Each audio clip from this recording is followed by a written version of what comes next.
ओम शांति। आज प्यारे मीठे भगवान की मीठी मुरली मंथन की डेट है 5 जून 2020। तो मीठे मीठे बाबा अपने बच्चों से कह रहे हैं, तुम्हें अभी ज्ञान की दृष्टि मिली है, इसीलिए तुम्हारा भटकना बंद हुआ है।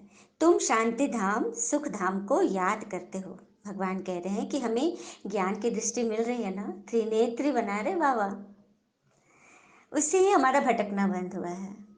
हम ईश्वर को खोजने के लिए, अपनी कामनाओं की पूर्ति के लिए, मन की सुख शांति के लिए कितना भटकते थे। आत्माओं में अटक जाते थे कि फलाना हमसे मीठा बोले तो हम खुश रहे। मतलब हमारा रिमोट हमने सबको बांट के रख दिया था कि कोई भी मुझे कहीं से भी हैंडल करे। यहाँ तक कि फोन से भी किसी ने दो बातें बोल दी और मेरी स्थिति इतने किलोमीटर दूर रहकर भी गिर गई। तो यही बाबा कह रहे कि ये सब भटकन है मन की, इससे खुद को बचाओ और भगवान पे भरोसा करो। क्योंकि कहते हैं ना कि कभी कभी जिंदगी में सुकून पाने के लिए दवा की नहीं, किसी के प्रेम स्नेह भरे लफ्जों की जरूरत है जो हमारे रूह को सुकून दे। तो रूह को सुकून सिवाय परमात्मा के कौन दे सकता है। और यहाँ तो हमसे बाबा मिल रहे हैं। बाबा के लफ्ज हमें रोज रोज एक नए सुकून से भर दे रहे हैं।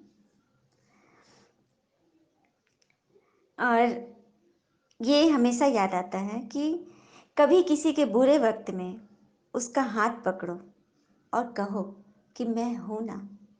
तो बाबा ने हमें किस हालत में हमारा हाथ पकड़ा है, हम कैसे थे, अपने आप को सदा याद रखें कि हम कहाँ से कहाँ आ पहुँचे।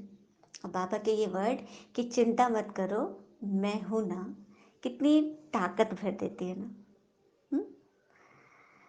और माया जो हमें गिराने की कोशिश करती है ना, तो घबराना नहीं है।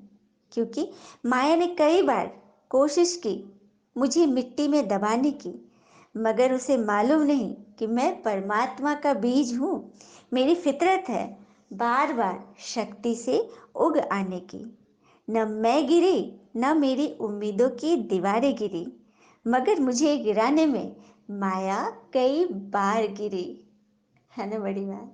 तो इस तरह से हमें माया को पस्त करना है, क्योंकि उस्ताद आ गए हैं ना, भगवान से बड़ा तो कोई है ही नहीं। प्रश्न है, देवताओं में कौन सी ताकत है और वह ताकत किस विशेषता के कारण है। देवताओं में कौन सी ताकत है जिस वजह से उनकी इतनी महिमा होती है। आज कलयुग इतना घोर रूप से प्रचंड हो रहा है, पाप इतनी बढ़ गई है, लेकिन फिर भी देवी देवताओं की पूजा में तो कोई कमी नहीं और ये घर घर में पूजा होने लगी। तो कारण बाबा बताते कि देवताओं में सारे विश्व पर राज करने की ताकत है। वह ताकत विशेष एक मत की विशेषता के कारण है। वही एक मत होने के कारण वजीर आदि रखने की दरकार नहीं। बाबा ने इसे क्लियर किया कि सतयुग में देवी देवताओं के आगे कोई वजीर नहीं होंगे, वो अपनी बुद्धि से चलेंगे। उन्हें समझाने के लिए कोई वजीर नहीं होगा, मतलब कोई मंत्री नहीं होगा। तो यहाँ हमें मुरली पे भरोसा करना है। हाँ, भगवान की वाणी सुनिए और उसके समझाने से खुद को परफेक्ट बनाना है। हमें मतलब कहने का बात है कि हमें किसी के आगे भी अपने प्रॉब्लम्स के लिए नहीं जाना पड़ेगा, क्योंकि स्वयं भगवान हमारे मन को हमारा वजीर बना रहे हैं। और कहते हैं ना कि घबरा जाते हैं हम कि टकरार हो रही है, रिश्तों में दरारें हैं। तो जब तक सांसें हैं टकरार मिलता रहेगा, जब तक रिश्ते हैं घाव मिलता रहेगा। पीठ पीछे जो बोलते हैं उन्हें पीछे ही रहने दो। रास्ता अगर सही है तो गैरों से भी लगाव मिलता रहेगा। इस उम्मीद में रहो कि भगवान ने हमारा हाथ पकड़ा है। और कभी कभी यदि ऐसा लगे कि हालात हमारे हिसाब से नहीं है, सब कुछ हमारे हाथ से मुट्ठी की रेत की तरह फिसलते जा रहा है, तो एक बार उन पेड़ों को जरूर देखना जो एक एक करके अपने सारे पत्ते खो देता है। और इसी उम्मीद पर वो खड़ा रहता है कि आज अगर पतझड़ है तो क्या हुआ, आज अगर पतझड़ है तो क्या हुआ, एक दिन बाहर जरूर लौटेगी। सुंदर बात है ना। हम्म। तो उसी तरह से देवी देवताएं विश्व राज करते थे, और ये श्रीमत की कमाल है जो हम इस संगम पे भगवान से पढ़ रहे हैं ना। हम्म। कई बच्चे हैं, उनको मुरली क्लास बहुत पसंद आ रहा है, क्योंकि तरह तरह से पॉइंट निकल कर आ रहे हैं ना। और जितना जितना हम इसकी रिवीजन करेंगे ना, बार बार करेंगे, तो आत्मा हमारी शक्तिशाली होते जाएगी, क्योंकि उसे हम पुष्ट भोजन बार बार दे रहे हैं, टॉनिक दे रहे हैं, क्योंकि आत्मा एकदम बीमार हो गई थी ना। तो उसे हमेशा ईश्वरीय ज्ञान से भरपूर रखे, लबालब रखे, खाली न होने दे। नहीं तो खाली होगी तो वहां पे जगह कौन भरने आ जाएगी? माया आ जाएगी। तो और एक बात और है, मनुष्य इस बात पे फंस जाते हैं कि मैं अगर आगे चल रही हूँ ज्ञान में, या घर में सब सही है, खुश हूँ, तो कोई मुझसे जल रहा है। तो इस पर भी है कि अगर हमसे कोई जलता है तो उसके जलन की कद्र करो, क्योंकि यही वो इंसान है जो हमें खुद से ऊपर समझता है। मतलब इसमें भी पॉजिटिव ढूंढ लेना है। यह है भगवान का ज्ञान, कि हम कभी भी फंसे ही नहीं। हम्म? याद रखें, जब तक हम जीवन में डरते रहेंगे, तब तक हमारी जिंदगी का फैसला कोई और ही करता रहेगा। तो जिंदगी में हर परेशानी का कोई न कोई हल होता है। कहते हैं ना कि वो ताला ही नहीं बना जिसकी चाबी न हो।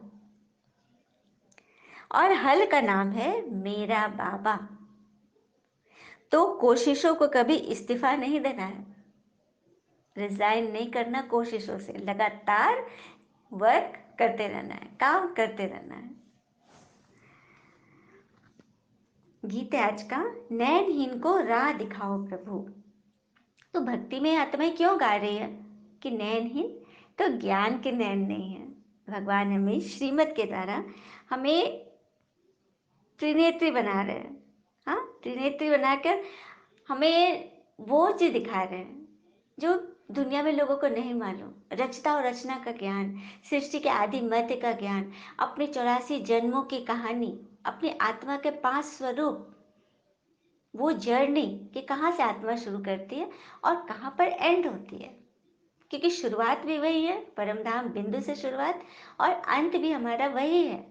ये बीच की जो ट्रैवलिंग है, यही है स्वदर्शन क्रिया, जो बाबा बार बार कहते हैं ना कि बच्चे स्वदर्शन चक्र फिराओ, अपने आत्मा के स्वरूपों को याद करो, तो माया का गला कटेगा। जो कि शास्त्रों में भी यादगार है ना। हाँ, किसके हाथ में दिखाते? श्री कृष्ण के हाथ में और श्री विष्णु के हाथ में चक्र दिखाते हैं ना, सुदर्शन चक्र कहते हैं। तो श्री कृष्ण हो गए विष्णु जी का ही बचपन का रूप, बाल रूप। और 25 वर्ष की अवस्था में जब राज्याभिषेक होता है तो वो नारायण बन जाते हैं। तो ये रहस्य है। तो उन्हीं के हाथ में सुदर्शन चक्र दिखाते हैं कि जब भी माया सामने आती, राक्षस असुर आते थे, तो सुदर्शन चक्र घूमता था ना, उनके गले कटते थे ना। उसी तरह से ये हम सुदर्शन क्रिया करेंगे, निरंतर उसे याद रखेंगे, तो माया का गला कटेगा, है ना। अच्छा, मीठे मीठे बच्चों प्रति भगवान की नमस्ते। हम बच्चों की भी प्यारे शिव पिता को नमस्ते। और बाबा दिल से सभी आत्माओं की तरफ से आपको very very very good morning. मुख्य सार है पहली होमवर्क की, इस बेहद की सरकार को की मदद करने के लिए कम से कम 8 घंटा याद में रहने का पुरुषार्थ करना है।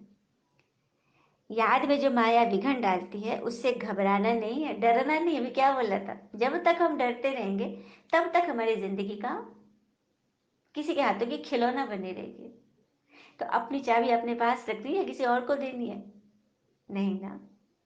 तो बस बेहद की सरकार अर्थात भगवान, उनकी मदद के लिए हम बच्चे सदा तैयार रहे, एवर रेडी रहे। तो उसके लिए कितना पुरुषार्थ करना होगा? 8 घंटा। देखो, 8 घंटा बाबा कह रहे सोने, खाने, पीने, नहाने धोने में चला गया, ठीक है।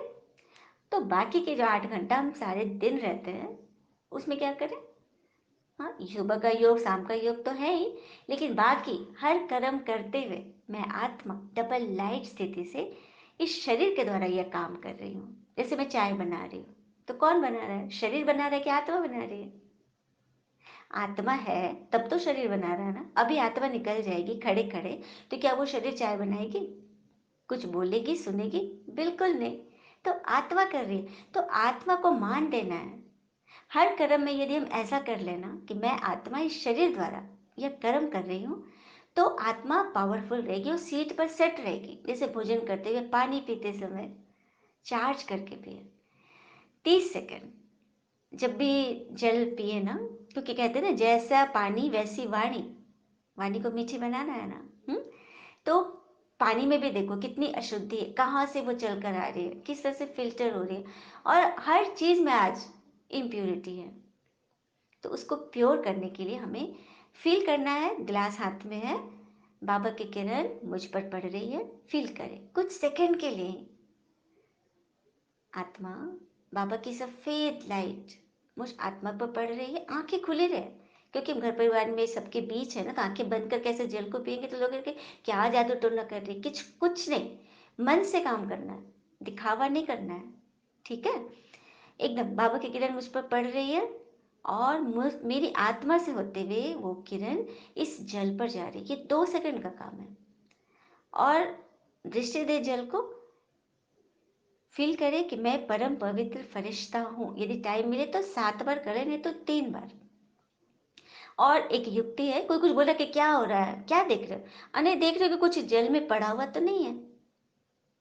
ठीक है, इस तरह से हमारी युक्ति भी चल गई और काम भी निकल आया।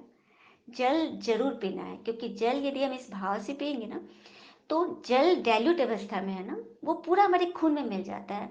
जैसे इंजेक्शन, दवा से ज़्यादा इंजेक्शन काम करता है, उसी तरह से जल जैसे ही हम पीते हैं वो हमारे गले से लेकर सारी नलियों तक पहुंच जाता है, और जो थॉट हम डालेंगे ना वो अंदर अंदर पूरा डीप रूटेड चला जाता है और बहुत जल्दी वर्क करता है। आप इसको करके देखें। किसी को यदि रोग शोक है, कोई बहुत बड़ी बीमारी है, आप ये करो, मैं परमपित फरिश्ता कर लो, 7 बार सोचो या 3 बार, जो भी जैसा समय है, और इस फील से घूट घूट करके पानी पीना है, एक सिरे से नहीं पीना, और खड़े होकर तो बिल्कुल नहीं पीना है। एक बात और, पाचन तंत्र के अंदर जठराग्नि होती है। ठीक है, हम कोई भोजन खाते हैं, हल्का भी लिए, कुछ भी किए, तो भाई जठराग्नि तेज हो जाती है, अंदर अग्नि जलती है, सूक्ष्म है। और भोजन के बाद यदि कोई आत्मा एकदम चिल्ड वाटर तुरंत पी लेती है, तो इसका अर्थ है हम उस अग्नि को बुझा दिए, सीधे उसको भस्म मतलब जला बंद कर दिए।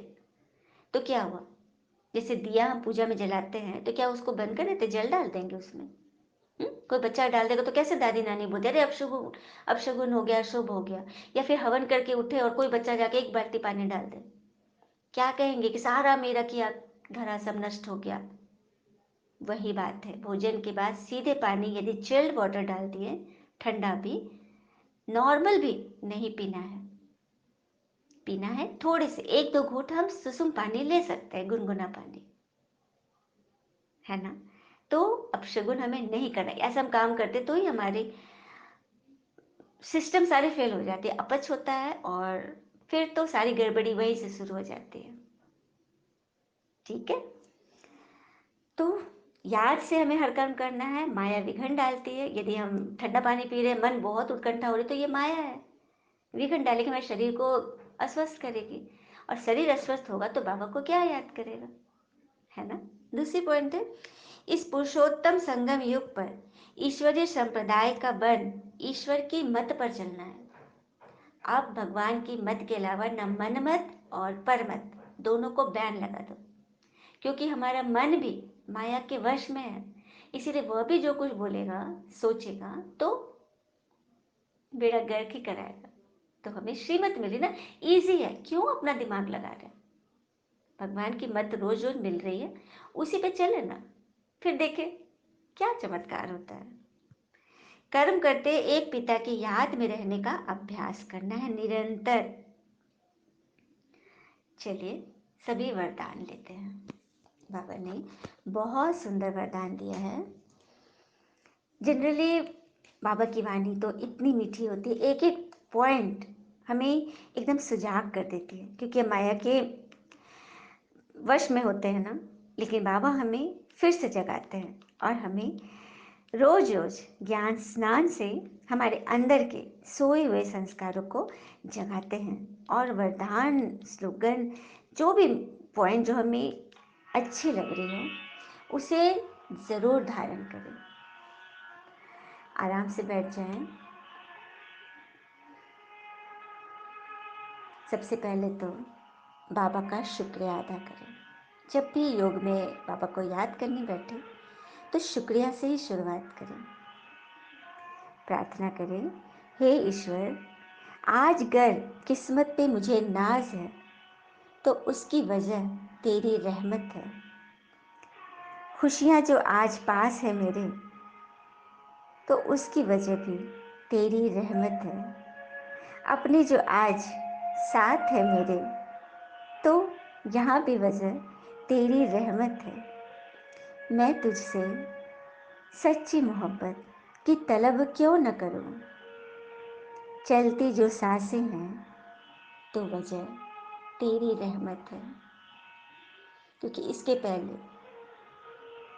सांसें तो थी लेकिन कमज़ोर, दुखी, डरी हुई, असहाय, शरीर भान में तृप्त,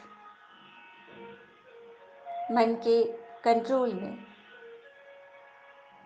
आज थोड़ी सी भी खुशी यदि मिल रही है तो इसकी वजह सिर्फ और सिर्फ प्यारे बाबा ही तो है।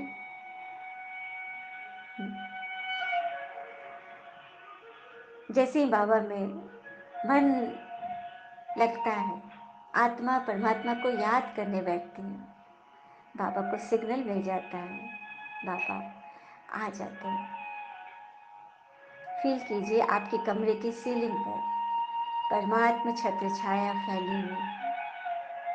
पूरा कमरा लाल, पीले, नीले, हरे, बैंगनी, आसमानी, नारंगी किरणों से भर गया है। मेरा पूरा शरीर प्रकाशित हो गया। मैं आत्मा हल्की हो गई, इस शरीर भार से एकदम ऊपर। बाबा के वरदान वो आत्मा सुन रही है। बेगर टू प्रिंस का पाठ प्रैक्टिकल में बजाने वाले त्यागी व श्रेष्ठ भाग्यशाली आत्मा भव। बेगर टू प्रिंस अर्थात ये आत्मा बेगर बन गई थी, एकदम भिखारी। कुछ भी चीजें उसे चाहिए थी, उसके पास कुछ भी नहीं था क्योंकि वो भूल गई ना। खुशी, शांति, प्रेम, आनंद, शक्ति, पवित्रता, ज्ञान सब की भिखारी बन गई। तो अब हमें बाबा बेगर से प्रिंस बना रहे हैं, राजकुमार, राजकुमारी। तो अपने जीवन को ऐसा बनाएं कि हमारे प्रैक्टिकल जीवन से हम त्यागी और श्रेष्ठ भाग्यशाली आत्मा बन औरों को भी बनाए। तो त्याग किस चीज का करना है? अपने विकारों का, अपनी कमी कमजोरियों का, अपने कखपन का। जैसे सुदामा ने क्या दिया था श्री कृष्ण को? मुट्ठी चावल, वो भी कच्चे चावल। उसके बदले में क्या मिल गया? हाँ, वही तो बाबा हमसे लेने आए हैं। फिर भी हम बच्चे देने में कतराते हैं, बगल में छिपा लेते हैं। बार बार गिरते उठते रहते हैं। कभी किसी ने बाबा के बारे में सोचा कि बाबा हमारे लिए इस पतित दुनिया में, इस वैश्यालय में आके पड़े हुए हैं। वैश्यालय क्यों कहते हैं बाबा? क्योंकि यहाँ हर एक की आत्मा बिकी हुई है। छोटी छोटी बातों में हम अपनी आत्मा को कितना कष्ट देते हैं, बेच देते, अपना जमीर बेच देते।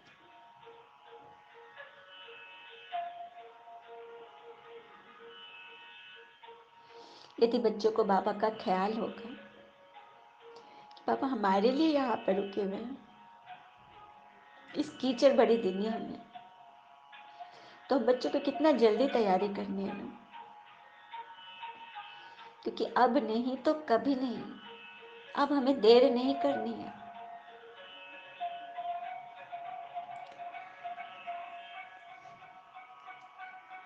जैसे भविष्य में विश्व महाराजन दाता होंगे, ऐसे हमें भी बनना है। तो उसके संस्कार यही इमर्ज करने, क्योंकि बीज यहीं पड़नी है।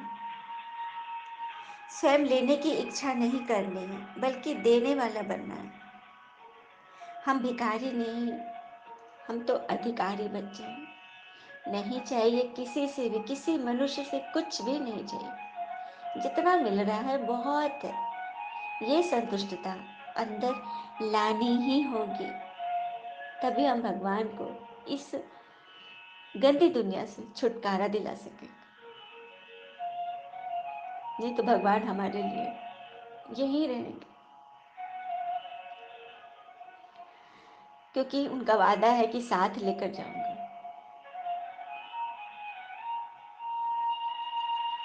तो सोचने की बारी हमारी है कि कितनी जल्दी हम तैयारी करें, है ना। स्लोगन दिया बाबा ने, सदा हर्षित रहने के लिए साक्षीपन की सीट पर दृष्टा बनकर हर खेल देखो। बाबा के लिए फिक्र करनी है तो साक्षीपन की सीट पर सेट रहो। ड्रामा में कोई भी सीन चल रहा है, उसमें क्या क्यों ऐसे वैसे आश्चर्य नहीं करने हैं। सब कुछ बना बनाया है, हमें कैसे पार करना है वो हल, प्रॉब्लम का हल बाबा है। बाबा को सौंप दे, अपना मन नहीं चलाए, अपनी सोचने वाली शक्ति को काम में न लाए। क्योंकि सोच सोच कर हम कितना सोचेंगे और क्या सोचेंगे, चिंता करेंगे तो वो, देखो एक चिता होती है जो मुर्दे को जलाती है, और चिंता की चिता वो है जो जिंदों को जलाती है। और जब हमारे पास रास्ता है सामने, परमात्मा बैठा है, एक सेकंड में हम उनके पास पहुंचते हैं या उन्हें बुला लेते हैं, तो फिर हमसे बड़ा कौन? कोई दिखता है अपने से बड़ा? कोई नहीं। तो साक्षी दृष्टा बनकर ड्रामा के हर सीन को एक मनोरंजन के रूप में देखें, खेल के रूप में देखें, और सदा खुश रहें और परमात्मा का सच्चा सच्चा उम्मीदवार बने। जैसे एक वृद्ध, बहुत वृद्ध हो चले थे, उनके 3 बच्चे, बेटे और एक बेटी थी, लेकिन उनको ये चिंता सताती थी कि पता नहीं मेरे बाद इतने बड़े एम्पायर का उत्तराधिकारी कौन बनेगा। बहुत चिंतित रहते थे। यही सोचकर, सोचते सोचते उनकी डेथ भी हो गई। अर्थी को ले जाने की, शमशान घाट ले जाने की तैयारी चल रही थी। तभी एक व्यक्ति वहां पर आया और उसने कहा कि अर्थी को मैं उठने नहीं दूंगा, अभी इनके ऊपर मेरा 15 लाख रुपया बकाया है, पहले मुझे वो पैसे चाहिए, रकम, तभी अर्थी उठने दूंगा। एकदम कड़े स्वर में बोल रहा था। तो बड़ा बेटा बोला कि पापा ने तो कभी हमें बताया ही नहीं इसके बारे में, तो हम कैसे देंगे, हम नहीं देंगे। सेकंड वाला भी वैसे ही बोला, थर्ड भी उसकी हाँ में हाँ मिलाया। अंदर बेटी थी, उसने जब सुना कि ऐसी बात है, पापा की अर्थी नहीं उठने देगा, तो उसने जो ज्वेलरी पहनी थी वो फट से खोल कर रख दी और उस व्यक्ति से बोली कि आपके जो पैसे हैं मैं आपको घर जाकर अपने अकाउंट से निकलवा के दे दूंगी, प्लीज़ मेरे पापा की अर्थी मत ऐसे रोकिए। और वो रोने लग गई। तभी उस बुजुर्ग ने उस लड़की को गले लगाया और अर्थी पे पड़े पिताजी को उठाया कि आपको आपका उत्तराधिकारी मिल गया। फिर पिताजी उठे और बताया कि ये सब मैंने अपने दोस्त को बताया कि मुझे अब उत्तराधिकारी पता नहीं चल रहा है, तो मेरे दोस्त ने यह उपाय बताया कि इस तरह से पता चलेगा कि कौन सच्चा बच्चा है। कितनी अच्छी रीति, जिसके मन में पिता के प्रति ख्याल है, जो पिता के आगे धन को मान नहीं देता है, किसी भी चीज को नहीं, क्योंकि रिश्ते से बढ़कर कुछ भी नहीं। कई आत्माएं ईगो को आगे रखते हैं।